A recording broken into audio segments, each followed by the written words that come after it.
Well, you would never believe me, but when I was setting up this camera, it was a lovely sunny day up here on the top of the Mendip Hills in the county of Somerset. And as I was setting up, there were five short-eared owls actually very close to me. Within 10 minutes of setting the camera up and getting ready to take my first picture, down came what we call locally the Mendip mist. And my view of the short-eared owls completely disappeared.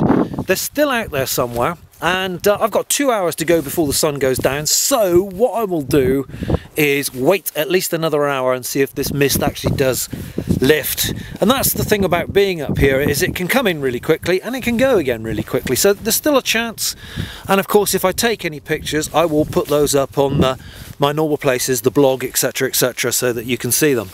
The reason why the short-eared owls are here and in such good numbers is because, of course, we've had a major influx of short-eared owls during the autumn and winter. They've had a really good breeding season up in the north, so up in Scotland, up on the outer islands, of course, of the UK, and throughout Scandinavia as well. They've had a really good breeding season, so we're getting more short-eared owls arriving this autumn and winter. The reason why they're on this particular site is actually by accident, because I do bird recording on this site every year, and I've never recorded short-eared owls here before, and that's because it's heavily sheep grazed, and the accident is that the sheep haven't been put in yet.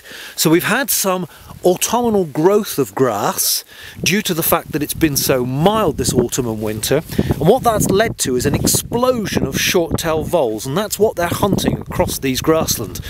So the fact that the grass is a bit longer, lots of voles here, means that the short-eared owls are homing in on areas like this. And you've probably got an area like this very close to where you live, so go and have a look around about mid-afternoon, not in conditions like this, but if it's nice and sunny, go and have a look, hide yourself away somewhere. You can see where I've plonked myself right up against two walls, and I'm pretty well camouflaged there. The short-eared owls will come relatively close, providing you're nice and still and quiet. Well worth it. Short-eared owl, amazing bird.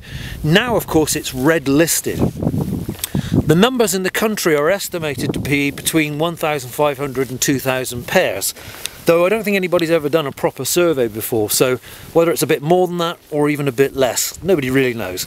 Anyway, let's have a look at this grass and see what's happened.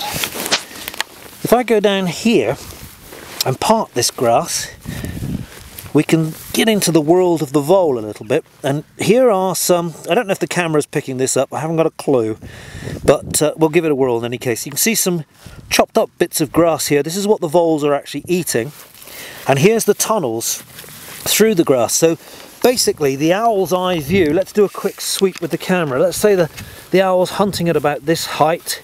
What it's doing is floating across, and then it's perhaps holding itself still by hovering, and if it hears something, and most of the time they'll be listening to the voles under the grass, it then dives straight down, and of course it'll put its feet through here, and hopefully underneath is something for it to eat. And look at that, I've just parted that grass randomly, and I don't know if you can make that out, whether the camera's making that out, but that is a massive food store.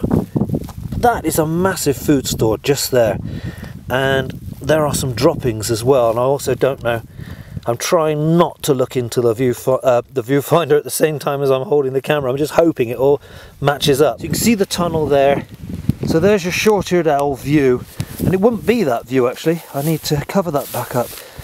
This is more the view the owl would have as it's floating across. Well, in the time of recording this, has it lifted at all? Well, yes, just a little bit.